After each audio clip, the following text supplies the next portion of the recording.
संत क्या होता है, असंत क्या होता है, दुष्ट क्या होता है, और मनुष्य तन मिला है तो इसका उपयोग कैसे करना है, इस बात की चर्चा मेरे रघुपति जी करते हैं। और भरत, शत्रुघ्न, लक्ष्मण जी हनुमान जी को इस बारे में बतलाते हैं, ज्ञान देते हैं। तो क्या कहते हैं श्री राम जी की, यदि परलोक में और लोक में दोनों जगह सुख पाना चाहते हो तो मेरे वचन सुनकर उन्हें हृदय में दृढ़ता से पकड़ के रखो। हे भाई, ये मेरी भक्ति का मार्ग सुलभ और सुखदायक है। पुराणों और वेदों ने इसे गाया कि मेरी भक्ति बड़ी आसान है और सबके लिए सुलभ है, किसी के लिए मना नहीं है और सभी को सुख देने वाला है। लेकिन क्या है, जो ज्ञान है ना, ज्ञान दुर्गम है और ज्ञान की प्राप्ति में अनेकों विघ्न हैं। उसका साधन भी कठिन है और उसमें मन के लिए कोई आधार नहीं है। बहुत कष्ट करने पर भी कोई उसे पा लेता है तो वह भी भक्ति रहित होने से मुझको प्रिय नहीं होता। कि कोई व्यक्ति अगर ज्ञान को पाले तो ज्ञान को पाले और भक्ति ना हो उसके अंदर, तो भी वो व्यक्ति कितना भी ज्ञानी हो भगवान को प्रिय नहीं होगा। इस तरह के आपने बहुत सारे लोग देखे होंगे। मुझे अभी एक मित्र मिले थे, बड़े ज्ञान की बातें कर रहे थे कि रावण की कितनी पत्नियां थीं, लक्ष्मण जी की कितनी पत्नियां थीं, उस ग्रंथ में तो ये लिखा है, वो लिखा है। भैया मेरी तो कोई होड़ ही नहीं है किसी से। मैं तो स्वयं कहता हूं कि मैं तो बड़ा अल्प ज्ञानी हूं, क्योंकि रामचरितमानस हर ग्रंथ में नवीन नजर आती है, नित्य नई नजर आती है हर ग्रंथ के अंदर। और स्वयं ये रामचरित की बात करें ना तो ये स्वयं अपने आप में बहुत बड़ा समुद्र है। और ये ज्ञान ना होड़ करने का, परीक्षा लेने का विषय नहीं है। मैं तो हाथ जोड़ देता हूं, भैया मेरी परीक्षा मत लो कि रावण की कितनी पत्नियां थी, लक्ष्मण की कितनी पत्नियां थी। मैं तो कहता हूं मेरी जो चौपाइयां पढ़ रहा हूं उन चौपाइयों को सुन लो और जो चर्चा लिखी है चर्चा को सुन लो। लेकिन जितना सुनो उनको भक्ति भाव से सुन लो तो हरी कृपा हो जाएगी।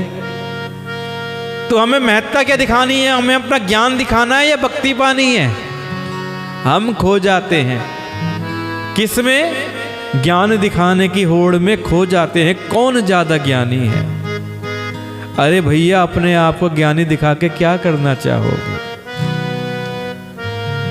कि जिसको लेने आए थे वो तो लिया ही नहीं और कूड़े कबाड़ की गठरी उठाकर चल पड़े। हम जो यहाँ पर लेने आए हैं ना, जो आप सुनने वाले हैं और मैं कहने वाला हूं, हम यहाँ पर सत्संग कर रहे हैं। क्या कर रहे हैं? सत्संग कर रहे हैं। श्री राघव जी के चरित्र की चर्चा कर रहे हैं, चौपाइयाँ पढ़ रहे हैं। उन चौपाइयों में अपने भक्ति का सुख ढूंढ रहे हैं, उन चौपाइयों के अर्थ को पढ़ रहे हैं, उन चौपाइयों के अर्थ में अपने राघव जी की चर्चा को ढूंढते हैं हम लोग। क्योंकि क्या ढूंढते हैं हम? राघव जी से, अपने राघवेंद्र सरकार से, श्री राम जी से प्रेम कैसे करें, वो शब्द ढूंढते हैं इसके अंदर। यहाँ कोई होड़ नहीं है, कोई प्रतिस्पर्धा नहीं है, कोई कौन कितना ज्ञानी है।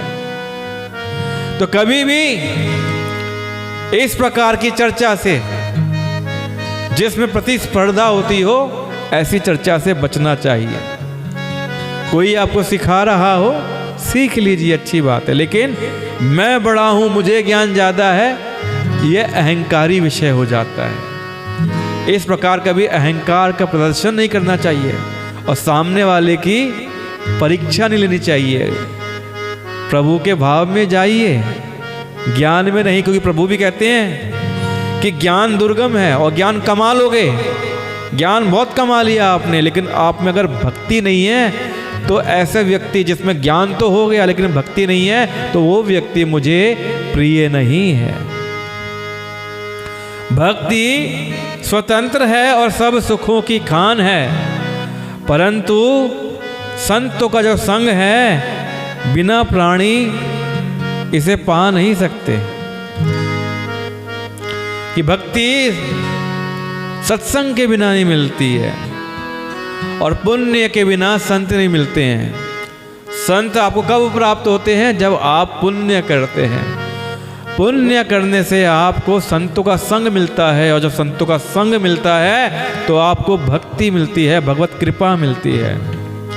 तो कहते हैं कि सत्संगति ही संस्कृति का अंत करती है। कि संतों का जो संग होता है वो ही जन्म मरण का चक्र खत्म करता है, क्योंकि जब आपके अंदर भक्ति जाग जाती है। जगत में पुण्य एक ही है, उसके समान कोई दूसरा नहीं है। पुण्य क्या है?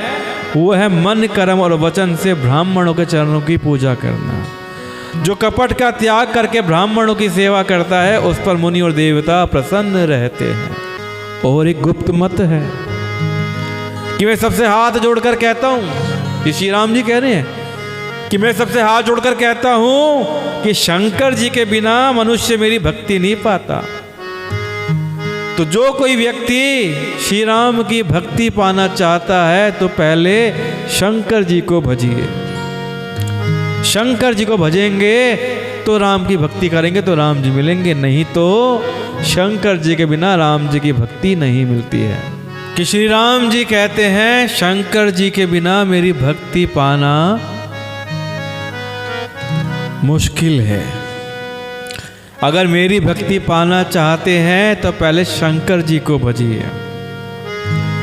तो कहो तो भक्ति मार्ग में कौन सा परिश्रम है? कोई परिश्रम नहीं है भक्ति मार्ग के अंदर।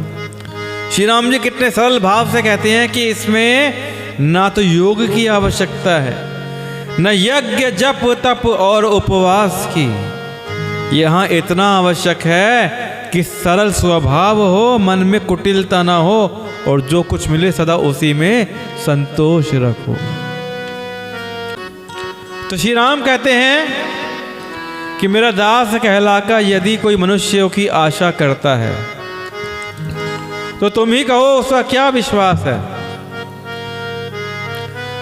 कि कोई मेरा दास बनना चाहता है लेकिन मनुष्य ही बना रहना चाहता है और मनुष्य से ही मिलना चाहता है, तो मैं उसका क्या करूं?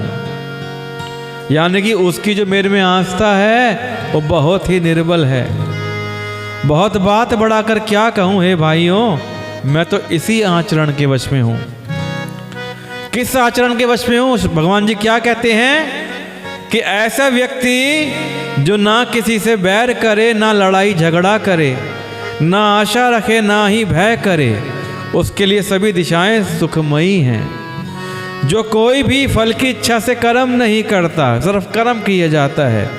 जिसका कोई अपना घर नहीं है, जो सबको अपना घर मानता है, जिसकी अपने घर में कोई ममता नहीं है, जो मानहीन है, पापहीन है, क्रोधहीन है, जिसको क्रोध नहीं आता, जो मान की आकांक्षा नहीं रखता, जो पाप नहीं करता, जो भक्ति करने में निपुण है और विज्ञानवान है, मैं उस व्यक्ति के आचरण के वश में हूँ।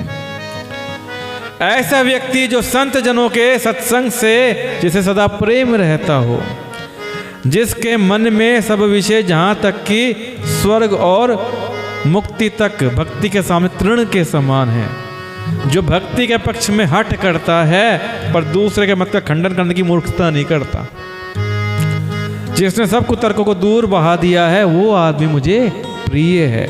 मैं उसके आचरण के वश में हूँ। जो मेरे गुण समूहों के और मेरे नाम के परायण हैं एवं ममता मद और मोह से रहित हैं, उसका सुख वही जानता है जो परमात्मा रूप परमानंद राशि को प्राप्त है। श्री रामचंद्र जी के अमृत के समान वचन सुनकर सब ने कृपा धाम के चरण पकड़ लिए और कहा, हे कृपा निधान, आप हमारे माता हैं, पिता हैं, गुरु हैं, भाई हैं, आप सब कुछ हैं और प्राणों से अधिक प्रिय हैं। तो क्या कहते हैं भरत जी, शत्रुघ्न जी, जो सब लोग हैं, हनुमान जी, लक्ष्मण जी, शत्रुघ्न जी, भरत जी, सबने चरण पकड़ लिए और कहते हैं कि हे शरणागत के दुख हरने वाले राम जी, आप ही हमारे शरीर, धन, घन, द्वार और सभी प्रकार से हित करने वाले हैं।